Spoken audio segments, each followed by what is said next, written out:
శుభోదయ. నా పేరు కేనేహశ్రీ. నేను శ్రీ విజేత హై స్కూల్లో 1వ తరగతి చదువుతున్నాను. నేను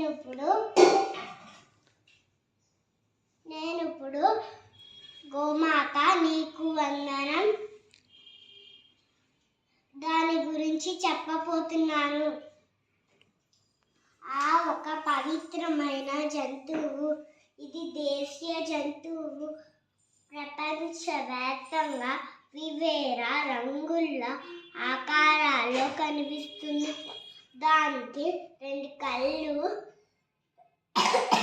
2 చెవులు, ఒక పెద్ద ముక్కు, 2 పదునైన కమ్ములు, ఒక తోక ఉంటుంది. అది గడ్డి తింటుంది.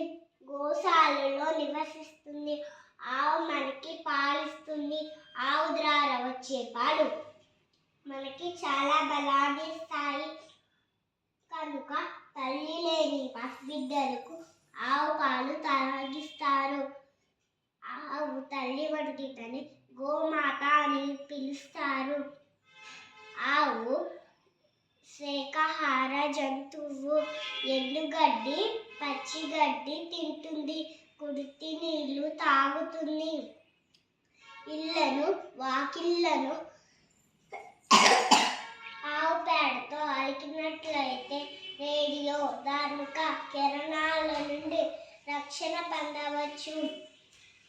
ఆవు పేడ నుండి బయోగ్యాస్ మరియు విద్యుత్ లభిస్తుంది. ఆవు నుంచి పెరుగు, నెయ్యి, గోమూత్రం, గోమయంతో అన్ని రకాల జబ్బులను నివారించవచ్చునని నిపుణులు చెబుతున్నారు. హిందువులకు ఆవు ఆరాధ్యమైన జంతువు. ఆవులో సకల దేవతలు ఉంటారని పురాణాలు చెబుతున్నారు. ఆవు కామధేనుతో సమానం. అందుకే ఆవుకి పూజ చేస్తారు. ధన్యవాదాలు.